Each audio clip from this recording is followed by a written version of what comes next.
Halo, selamat datang di channel The Official Auto bersama saya Hafid. Di video kali ini kami akan membahas 3 mobil di segmen SUV yang mungkin salah satunya merupakan pilihan Anda namun masih merasa ragu untuk meminang lantaran masih membanding-bandingkan. Apa saja modelnya? Ia adalah Mitsubishi Xpander Cross, Toyota Rush, dan Suzuki XL7. Ketiga mobil ini memang patut menjadi pilihan Anda. Selain dapat menampung hingga 7 penumpang sehingga cocok untuk kebutuhan keluarga, ia dapat melewati berbagai macam kondisi jalan, baik yang mulus sampai yang rusak sekalipun.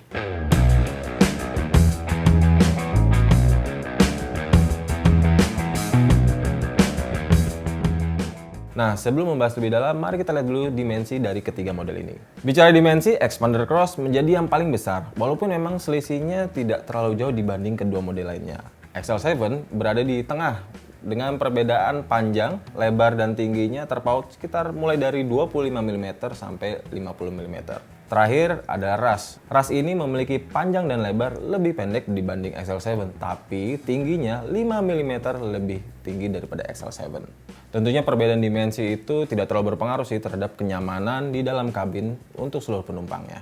Kita beralih ke ground clearance. Ground clearance ini tentunya menjadi faktor penting dari LSUV karena bertujuan untuk memberikan ruang bagi kendaraan melewati berbagai macam jalan. Xpander Cross menjadi model yang memiliki ground clearance paling tinggi, yakni 225 mm. Memang, dibanding dengan Rush, terpaut sedikit saja, hanya terpaut 5 mm. Adapun ground clearance dari Toyota Rush adalah 220 mm. Paling rendah, yakni Suzuki XL7, yang diset 200 mm. Memang terpaut 20 mm dibanding Rush dan 25 mm dibanding Xpander Cross. Bicara tampilan memang ini sedikit subjektif. Ini tergantung selera Anda. Namun ketiganya memiliki tampilan benar-benar tangguh. Walaupun Rush memiliki tampilan lebih kekar terutama di bagian depannya. Sementara XL7 dan Xpander Cross memiliki nuansa yang lebih elegan. Yang pasti nih, ketiga model sudah dibenamkan teknologi berupa lampu LED yang memberikan pencahayaan lebih baik dan lebih hemat energi. Selain itu, bumper diimbuhkan berbagai macam aksesoris menyerupai underguard, begitu pula di bagian belakangnya. Tak lupa sebagai SUV, ketiganya ditambahkan roof rail untuk memudahkan mengangkut barang. Perbedaan ketiganya juga terlihat pada penggunaan pelek. Untuk Rush dan XL7 mempercayakan pelek berukuran 16 inci, sementara Xpander Cross menggunakan 17 inci. Hal ini tentu akan berpengaruh pada ground clearance. Nah, bagaimana dengan tampilan interiornya? Nuansa serba hitam meliputi interior Rush. Toyota mengaplikasikan jok bermaterial kain sehingga memberikan efek yang lebih elegan. Di dashboard, head unitnya berupa layar sentuh yang mempunyai pengaturan audio yang tak kalah enak. Nah, Rush sendiri menggunakan teknologi digital untuk pengaturan AC, termasuk juga climate control yang memudahkan seluruh penumpang untuk mengatur suhu kabin. Soal pengaturan posisi mengemudi, sayangnya Toyota hanya membenamkan fitur tilt pada kemudi. Artinya kemudi hanya bisa dinaikkan atau diturunkan. Lain cerita dengan Xpander Cross. Xpander Cross ini memiliki fitur yang sedikit lebih lengkap, terutama pada area pengaturan posisi mengemudi. Setirnya sendiri sudah menganut fitur tilt maupun teleskopik. Sementara visual interior dari Xpander Cross terlihat lebih premium lantaran menggunakan material kulit untuk membalut jok dan berbagai area lainnya. Tentunya head unit berupa layar sentuh tertanam di dashboard yang bisa dikontrol melalui setir. Dan perangkat ini bisa dihubungkan ke smartphone untuk memutar berbagai macam multimedia. Sayangnya Mitsubishi masih mengandalkan model kena putar untuk pengaturan AC di dalam kabin. XL7 tak kalah bersaing lantaran permainan kulit juga membalut bagian interior. Sistem hiburannya memakai layar sentuh berukuran 8 inci yang dapat dihubungkan dengan smartphone. Nah, yang paling menariknya adalah pendinginan kabin karena AC-nya sudah menggunakan layar digital, climate control, dan tentunya tambahan berupa pemanas. Hal ini tidak dimiliki oleh kedua model. Nah, lebih menariknya lagi, di dalam kabin terdapat cup holder berventilasi. Ini berfungsi untuk mendinginkan botol minuman Anda selama perjalanan. Beralih ke performa, ketiganya bermain dengan mesin berkubikasi 1,5 liter.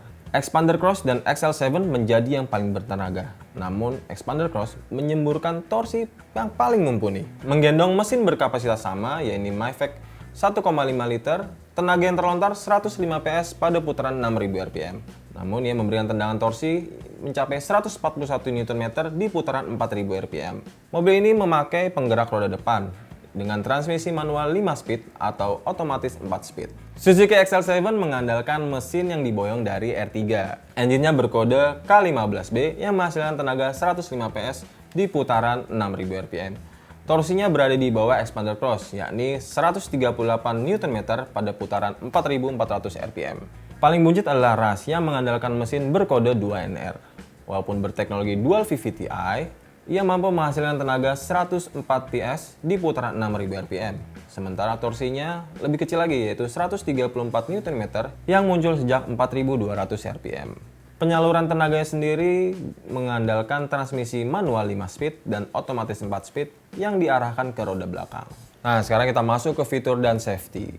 Ketiganya sudah mengandalkan keyless entry, artinya Anda tidak perlu menggunakan kunci saat memasuki kabin. Tentunya perangkat ini disandingkan dengan start-stop button untuk menyalakan dan mematikan mesin. Selain itu, fitur-fitur safety-nya juga lengkap, seperti anti-lock braking system, electronic brake distribution, hingga vehicle stability control.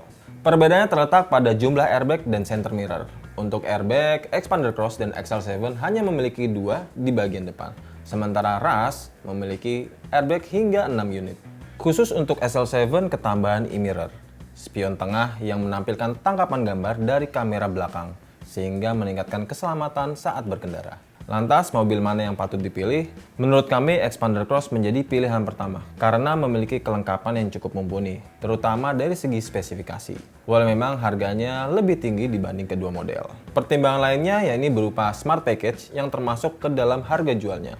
Isinya berupa gratis biaya jasa, spare part, hingga 4 tahun atau 50.000 km, serta asuransi ban dan kecelakaan selama 1 tahun. Hal ini tentunya akan memberikan kelebihan bagi pembeli Expander Cross. Pilihan kedua jatuh kepada Suzuki XL7. Ia paling murah di antara kedua kompetitornya, namun tidak pelit soal fitur.